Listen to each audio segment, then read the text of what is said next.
Je suis psychologue clinicienne, j'interviens en réanimation et je suis également coach de dirigeants en entreprise.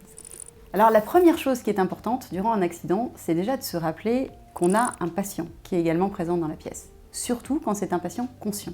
Et donc c'est bien de prendre le temps d'aller s'adresser au patient, de lui expliquer ce qui est en train de se passer avec des mots simples, rassurants dans la mesure du possible, simplement lui expliquant qu'on est en train de le prendre en charge. La deuxième chose qui est importante, c'est d'être attentif à ses propres émotions. Et si on se sent soi-même submergé, eh bien, il est important de pouvoir sortir au moins du champ visuel du patient, voire sortir de la pièce, et passer la main. On est généralement en équipe, et c'est important de pouvoir s'appuyer les uns sur les autres. Et puis, dernièrement, précaution qui peut paraître peut-être basique, mais néanmoins, éviter toute agitation, éviter tout juron, énervement, y compris vis-à-vis du matériel, qui vont transmettre au patient qui est là et qui capte également le stress latent. Alors, la première chose, et puis ça peut bien sûr aller sur une gradation différente, mais l'agressivité n'est pas acceptable.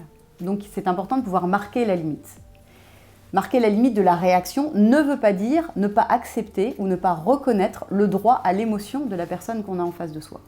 En fait, face à l'agressivité, que ce soit vis-à-vis d'un collègue ou d'un patient, il y a deux risques principaux. Le premier, c'est celui de l'escalade symétrique. J'ai quelqu'un qui m'agresse, je réponds en miroir. Et on voit bien que si on continue d'un côté comme de l'autre, on termine par un conflit ouvert, qui n'est acceptable d'aucun des deux côtés. Le deuxième risque, c'est celui qu'on appelle l'escalade complémentaire. C'est-à-dire que quelqu'un prend l'ascendant sur moi et je m'écrase. Ça n'est pas non plus une situation souhaitable. En tant que soignant, on a le droit au respect. La deuxième chose, quand on fait face à l'agressivité, c'est d'essayer de comprendre ce qui se passe pour la personne qu'on a en face de soi avec empathie.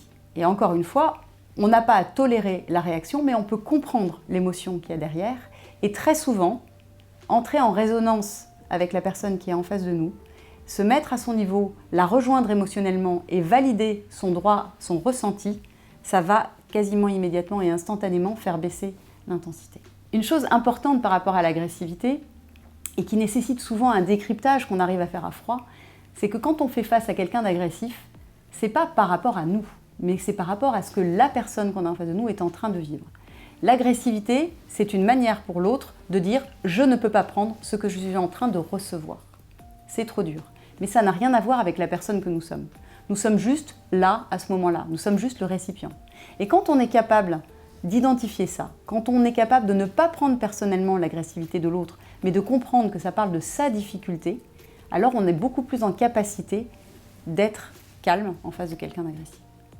Alors, pour prendre conscience de l'émotion de l'interlocuteur, la première chose, c'est souvent d'être attentif à ses propres émotions.